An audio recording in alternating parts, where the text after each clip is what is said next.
Hey guys, welcome back to Delta State Skies. I'm Carlin, I'm Jeffrey.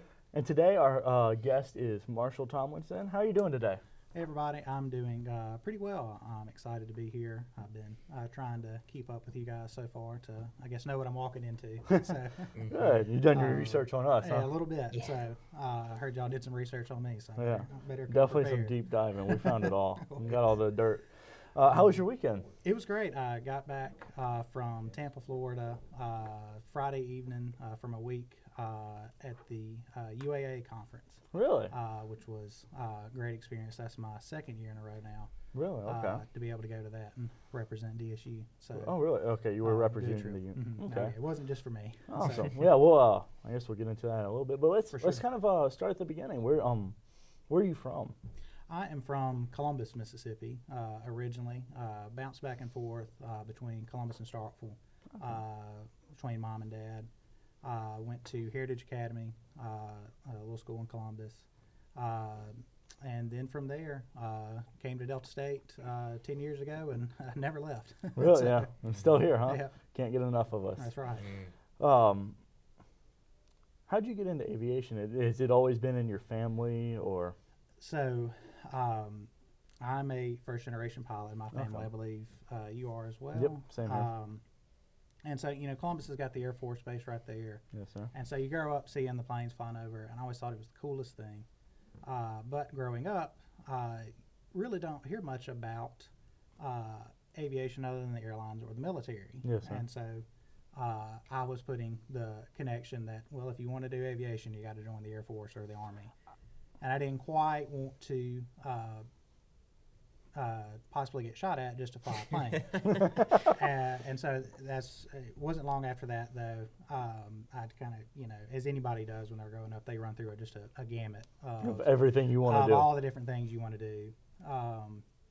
Mississippi State being right there, I kind of found myself at one point, I realized that I was almost just kind of trying to figure out a major just to go to state. And I was like, I don't think I necessarily want to do any of this. And it was close to that time I'd heard about the commercial aviation program at Delta State. And I was actually already familiar with the school because my dad had gone here to play football back in the 80s. So I'd always heard of Delta State.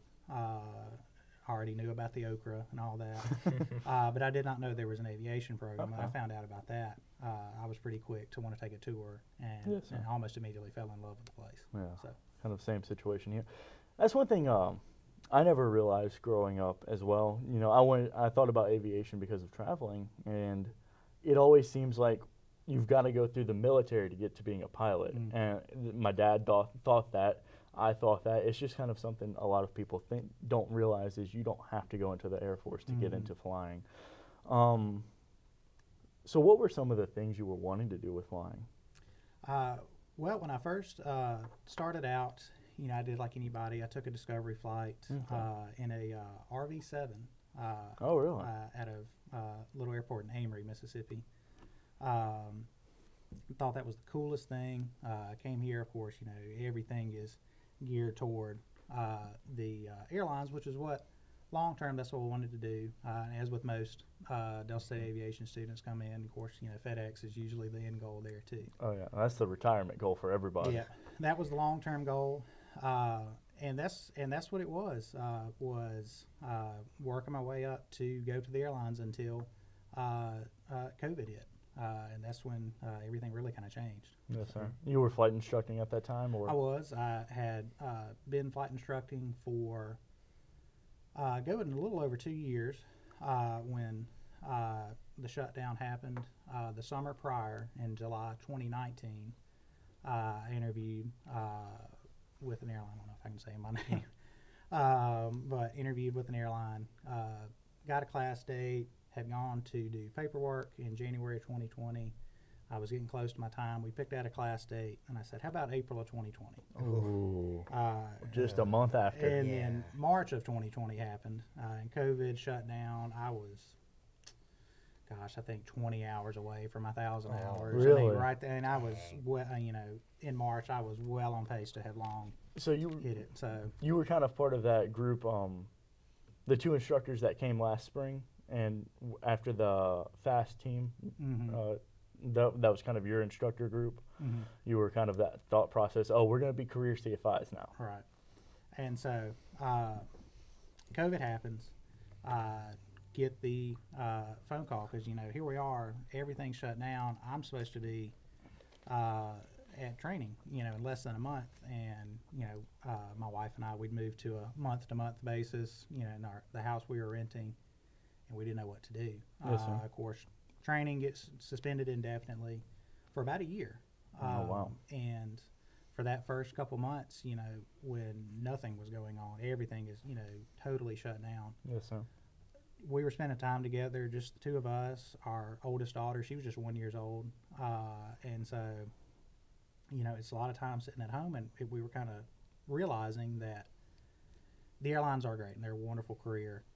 And I applaud anyone that ever wants to go. I'm always wanting to push our students toward what they want to do.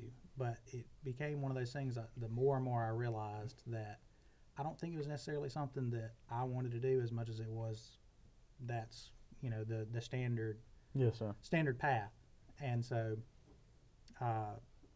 in that time where everything's kind of shut down, everything's slowly building up, I got the opportunity to move up the chain a little bit Yes, as a flight instructor to staff and assistant chief, manager of flight standards. I got the opportunity to get my master's, and just the more and more this was happening, the more and more I realized how much I enjoyed staying here Yes, and how sir. much I enjoyed and loved being in the community. But Okay. it kind of got to be the point to where, like, okay, sure, the airlines are there, they're open back up, I can go, but then we'll have to move away. Yep.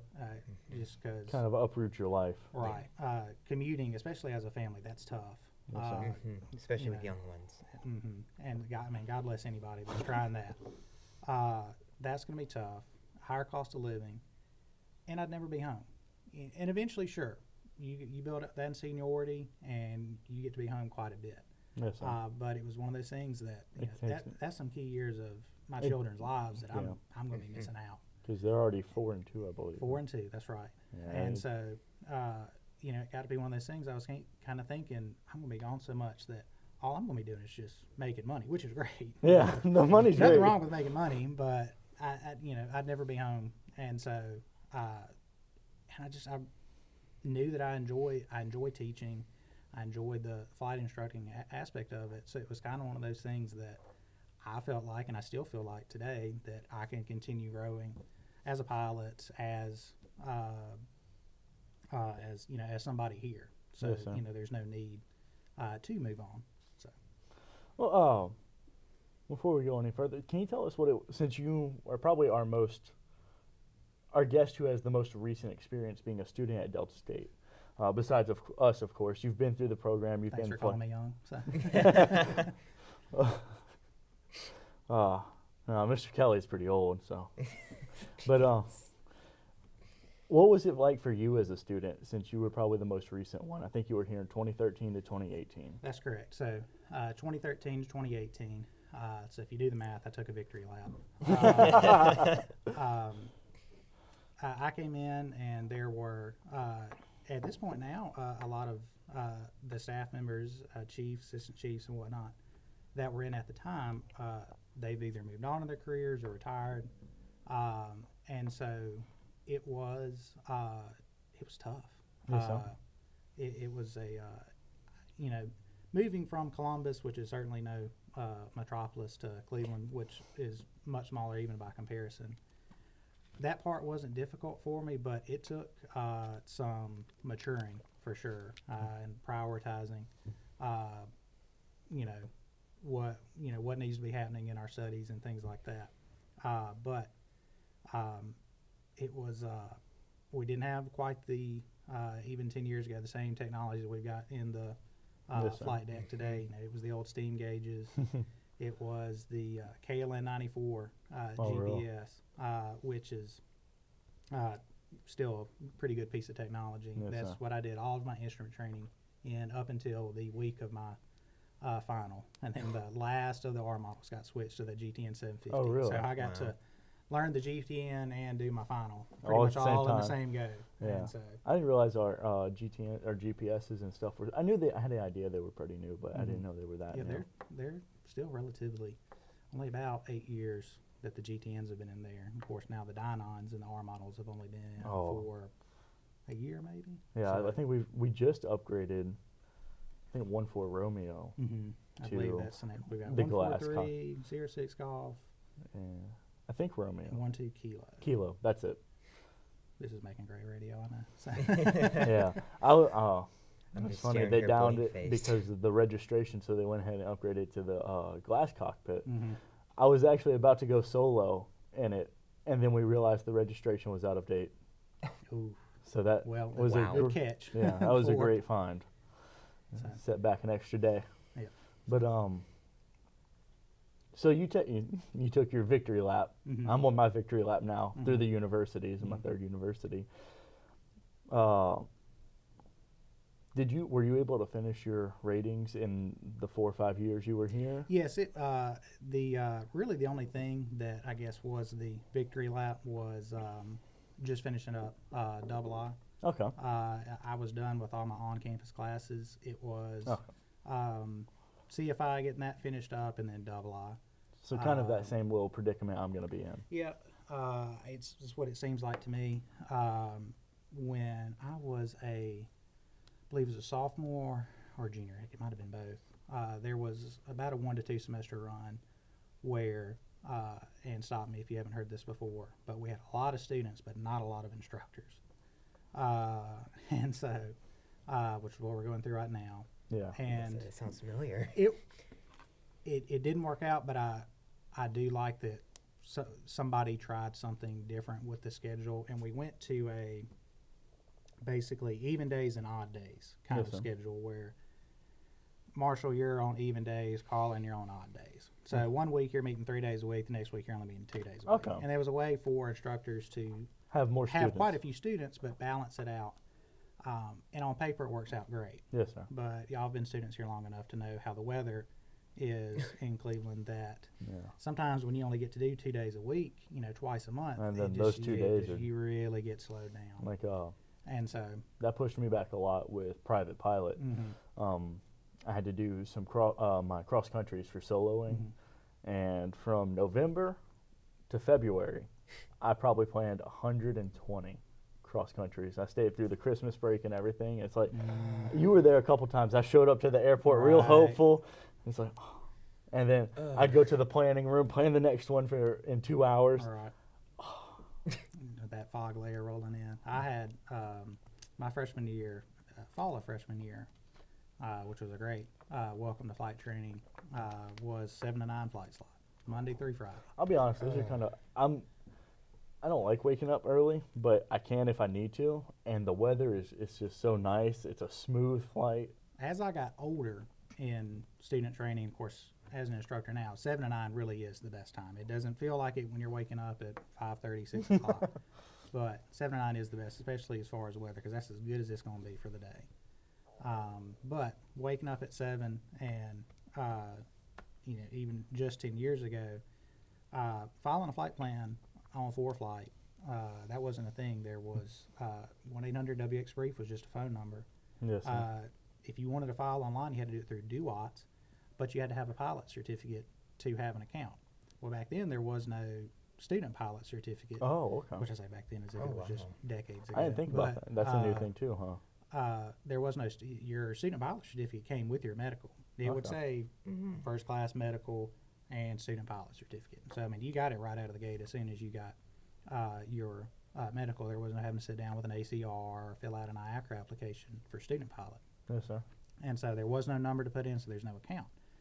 So there I am in the kitchen of second floor foundation, Oh yeah. calling, it's Lato's flight service now, at 4:30 in the morning trying to get a weather briefing. Aw.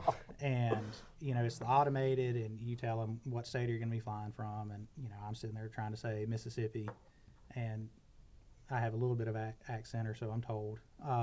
And so, I'm sorry, did you say Wisconsin? No, Mississippi. No. And it finally, gets frustrated with me enough. I can remember even having an argument with the briefer because he was asking what the call sign was. And I said Delta State 08, actually. So 99527. I said Delta State 08. And he was getting so flustered with me because he's like, Delta State is not something in the registry. And at that time, I'm just a freshman, and I was like, that's all I've been told is that we're Delta State. And so I was like, fine, Delta Sierra Uniform 0. And he finally gave it to me. But it was just the most frustrating thing. So when ForeFlight started allowing for flight planning filing on that, and I was able to get a Duox account, I was like, I'm never calling these people again. I still don't think I've ever called 1-800. It's a good experience to try with your students 1 or 2 times. Certainly not something I would necessarily want to test them and hold them to it. Yes, sir. But it's a good experience, especially when you're kind of in the little middle of nowhere airports, in Tennessee, and there's nothing there but a landline phone. It's nice to kind of have that to fall back on. Now, those airports are getting to be fewer and far between. Yes, sir. But that it was helpful. At the time, it certainly didn't feel like it, but it helped. So yeah, that experience helped. So you instructed here for about 2 years. We found you had the Eagle Award for Delta State University. I think you. Or that's your that is Captain my Cessna Captain Award. Cessna. Sorry, Yep. a very awarded Yep. instructor here. That's right. But the Eagle Award, it's your most FAA certificates and ratings gained in a year, and that was in 2018. That's correct. Nice. How many ratings? Well, let's see here. It might have been 2017, 2017, 2018, one of the two. How many certificates and ratings did you get? So that would have been commercial multi, commercial single, MEI, and CFI. And I might have just missed the cutoff for double I, but it was, at the very least, it was 4. Very might have close. been the 5. So you were one of our top students then, huh? I didn't feel like I was, but, but there I was at the end, finding myself with the most. And so, Well, but yeah, it was definitely one of those. I took a little while. I took about a year on my private license from September of 2013 to, I believe it was the very first week of May 2014, which even then, out of my private class, I was the 2nd or 3rd student to complete. So even then, taking a year, that was actually pretty quick yes, sir. by comparison. I know. Instrument was that was a tough one for me. Holding was really what tripped me up. I went from September of 2014 to October of 2015, so I took a while, and so I have a little bit more sympathy for the students that struggle with instrument. It's not really good for me to try and sit there and hammer on somebody if they're struggling when. When I was there, that's typically our make or break area, and instrument. A lot of people, as my instructor put it, he said, it's not going to make sense for a long time, and then one day it's just going to click. And that's exactly what happened for me. I came in September. I had taken the summer off to go back and do the little summer job I'd had the previous summer, which was actually being a janitor. And so lots of experience around here with different jobs. And so did that for 2 summers. But anyway, took the summers off, and so got my private in May, took the summer off, come back, obviously was a little rusty. Yes, had come in into September, hadn't flown in 2 months, a little rusty, and here you're gonna wear the hood the whole time. So that was a little tricky. But the thing that gave me the most trouble, and it's a common theme, and it's one thing that in my position now I'm trying to work on to finding ways to help out, is holding. Holding seems to be one that trips up a little bit of everybody. yes, sir. That's but as soon as I got holding down, we started to really pick up the pace. Yes, sir. There's a couple months of poor weather, but I stuck around that summer, got a little summer job, upgraded from being a janitor to waiting tables, and so worked on my written, did some flights here and there, yes, and got to stay in town. That's really that summer is when I really kind of was starting to really fall in love with the city of Cleveland, or town of Cleveland. Yes, It may not quite be. the village of Cleveland. Yeah, the hamlet. So. You were talking about holding. Did you ever figure out the thumb method for holds?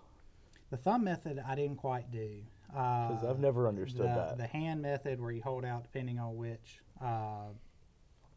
direction you're holding, I tried that, and it's a lot easier if I had one in front of me. But what works for me is essentially you take a look at your nav, you go ahead and line it up to what the inbound course will be. So that way you're looking at, or you have it set up to where you can see where your outbound course is going to be, and compare that to where your heading indicator is. And if your outbound course is going to be behind you, then that's direct. Yes, sir. You know, almost Okay.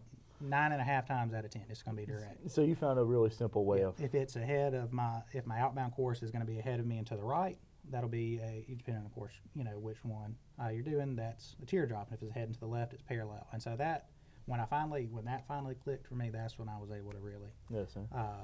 nail it. So That's what holds are what got me. I made it through the holding stage check, funny enough, scot-free. I think I had one TTP, trained to perfection. And I got there through was no with the- TTP 10 years ago, and boy, I wish there was. I bet. And then I got to the approach stage check. I was doing great on the approach stage check, and then I had to go missed and entered the hold wrong. I think I turned right instead of left. So in the end, holds are what got me. Luckily, I got through that. Did some extra reviews. One thing that was nice is Mr. Jonathan, my instructor for my final stage check, was very nice and let me use all resources available, and I got to use that nice GPS right over there. Yep. And that's a great tool just to It is. verify what's going on. And you can load a hold anywhere. I was showing a double I student the other day. It was like, if you just tap right there on the screen, and it'll, you know, pulls up where you can load a hold right there at just some insert random point. Yeah, that's And one. so, That's one thing. Riley and Luke were showing me how to, because I took 2 XTs before my second attempt at the final, just to make sure I was ready. And Luke and Riley were showing me how to play with the holds, like how to skip going all the way to the end of the DME arc and just intercepting it halfway through and activating it from there. Things like that. It's nice to see the instructors are kind of going into more detail as you get further into it. I think we're doing a better job as a whole of, one, teaching, and then 2, allowing the use of all available resources. When I'm conducting a stage check, you know, for the most part, I'm sitting there. I am just Judging I'm everything. just judging. I'm not necessarily there to teach. If I find a moment where I can add a teaching moment, provided the maneuver was satisfactory and Yes, sir. there's no longer anything to grade, Just give a I'm little happy bit more. to, you know, a little tip here and there. But when I'm conducting, I allow the use of all available resources Yes, sir. until it becomes apparent to me that it's a crutch. Yes, sir. You know, say we're holding, you know, that's the hot topic. Say we're holding over a localizer, and all we're using is the GPS. Yes, sir. That's when I kind of start to see, like, all right, let's see, can we Do go it back without to, that. All right, can we go back to just using the nav? That's one thing. I love using the GPS, though, not a ton. But one thing I really enjoyed about private doing was he's not here anymore, but Hunter. I had him for my cross country stage check and everything, and it's no GPS, because you got to make sure you understand the fundamentals of not getting yourself unlost and everything, instead of just direct enter. Oh, that way. Anyone can do that, but you got to understand how to do the VORs and How did we get to that point? Yes, you sir. know? But anyway, so how did you get to being a full-time employee here? I understand you were a flight instructor. Did it just kind of present itself as an option?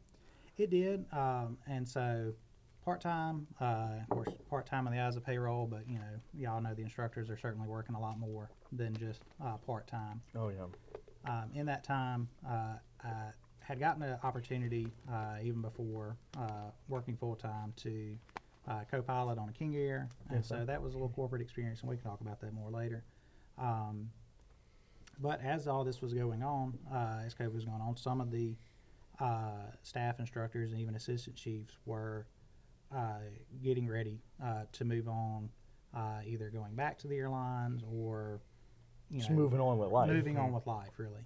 And so there was a position of need.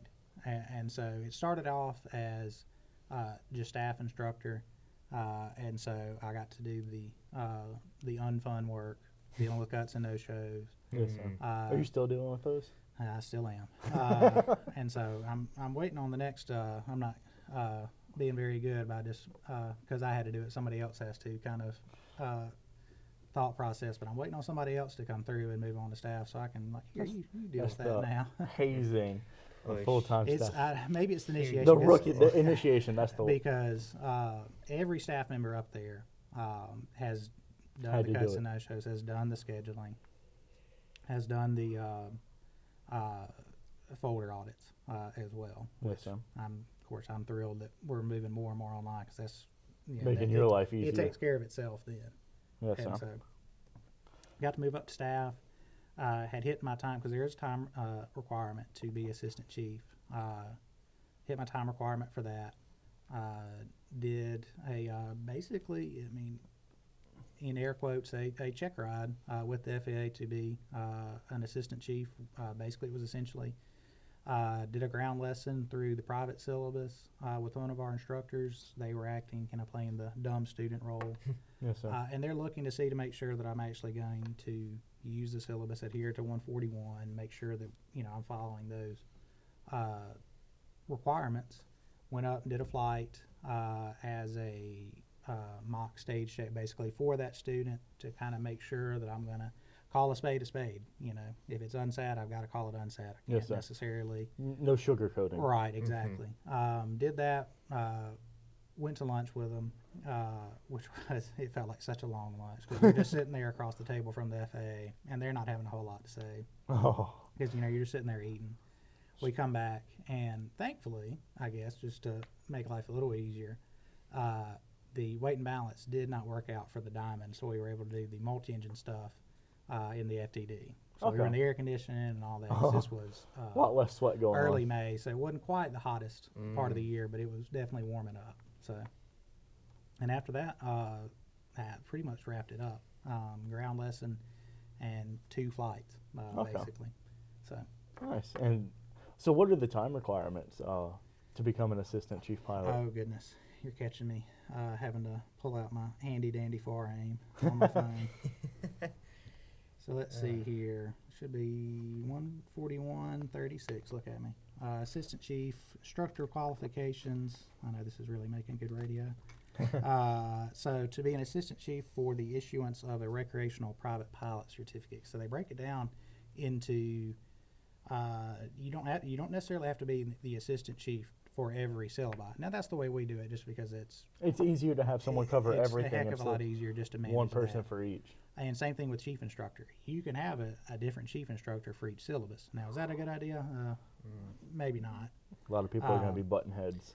But for the private pilot certificate, you got to have at least 500 hours as PIC flight training experience, and either a year total and 250 flight hours of dual given, or just straight up 500 hours dual given. Yes, sir. And then once you get past that, and so for us it was 1,000 hours PIC, and then basically a little step up for each of the rest of them. So I'd had 1,000 hours PIC. It wasn't long, too terribly long after making that decision to stick around, and that was actually in February of 21. Yes, sir. The year had gone up on the suspended flight training. I had just accepted a position to move up to staff instructor with soon to be assistant chief Yes, sir. instructor. We're just waiting on the check ride basically at that point. And about a week and a half later, after accepting the position, signing the paperwork and all that, I get a phone call from the airline that I applied with. Marshall, are you ready to come on? And I was torn because it was at that moment where it was like, okay, let's There was two paths. for sure. What are we doing here? Yes, sir. And I had to tell them that it wouldn't be right of me to. I've just accepted a job offer, and there is no contract. It's not one of those that you've got to be the assistant chief for a year before you can move on, or something happens or anything like that. But it just, for me, it didn't feel right to do all that, to plan to stick around, to accept that responsibility, and then see y'all later, and then out the door. So, and since then, it's just been one of those things that I'm not necessarily looking to leave, and I'm not seeing reason to do so.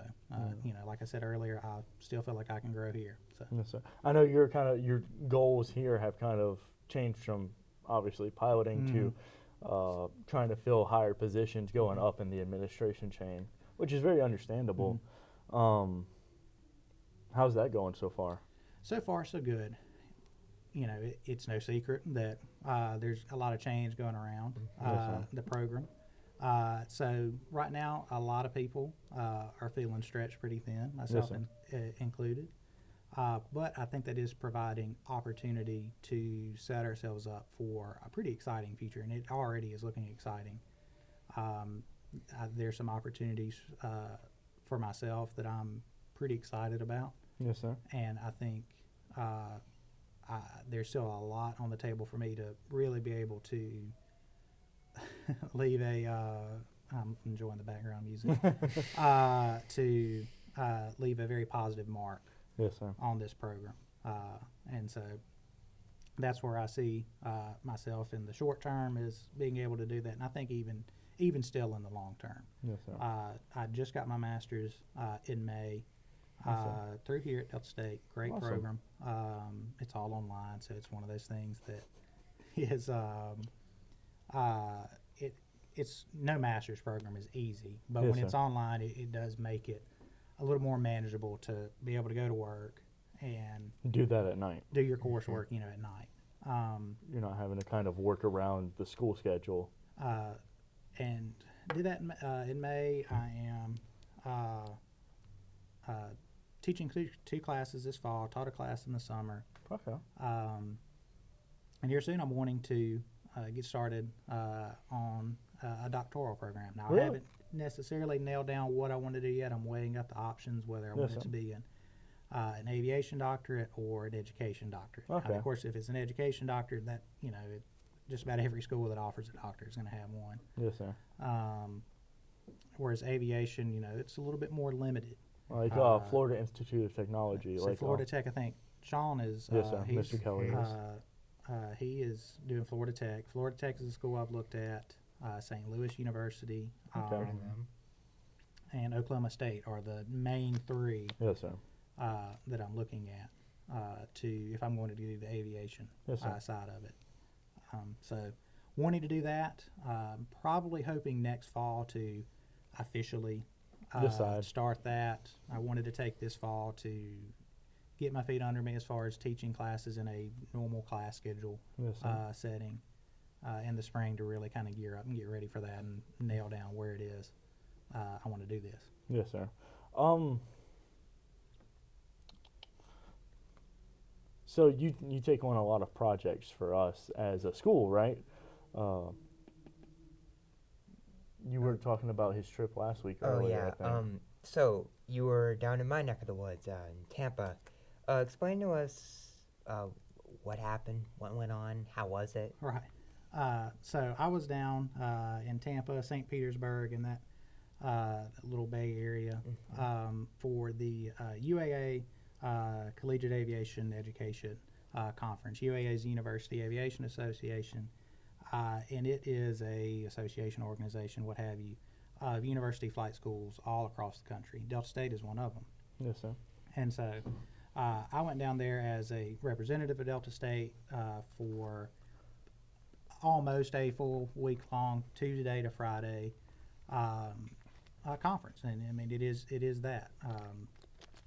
The Wednesday was a full-blown info share from 9 a.m. to 4 p.m. of different flight schools having about 30-minute sessions each. Really? To get up there and talk about positives of their program, things that they're seeing, issues they're having, and an opportunity to basically ask the other schools across the country, How they may have solved that same have issue. you already solved this problem? Are you experiencing too? Which is a nice lift up because there is where you kind of see that some of the issues that we have here at Delta State are not unique. That Yes, it's nationwide, and so that can kind of make you feel a little bit better that it's not just us. And it's also good because some of the issues that maybe we do have that aren't necessarily all over the place, but maybe a little bit more towards us. There have been some schools that have already gone through it, Yes, sir. and they already like, well, this is how we handled that. Okay, great. So there's something we can work with. Schools that are, you've got your big schools, your Embry-Riddles, your North Dakota States, Ohio State, and things like that. That they've got just everybody, fully staffed, huge schools, and then you've got your smaller schools, even smaller than Delta State. Yes, sir. And so it's really great I went to this conference last year as well. It was in Colorado Springs. Yes, sir. And if you ever get the chance, Colorado Springs at the end of September, absolutely beautiful. So Okay. definitely check it out. To keep that in mind. But met with a flight school that they're only now about 2 years old, Really? and the guy in charge of it, he said, "I'm glad I saw you because we were doing research to start this program, and we essentially modeled our program after you at Delta wow. State." And I was like, "Okay, great." And so we made a connection there, and we stay in touch. And that's another great thing about the conference is you establish connections and you start working with other schools, and Yes, you sir. can really start bouncing ideas off of each other Okay. outside of just that one little week. And if more issues arise, you can kind of just Kind of quickly, let me call, see how you may have dealt with this Mhm. situation if it came up before. Another thing, of course, the big thing for the industry in the conference is it's an opportunity for them to show where is the industry going.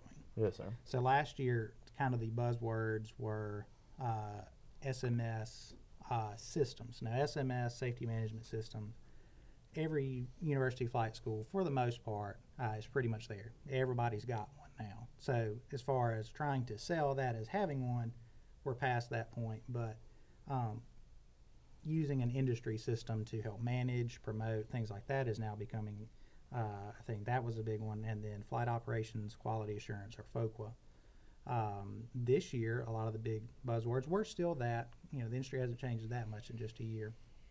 But the big one actually is artificial intelligence. I understand. that.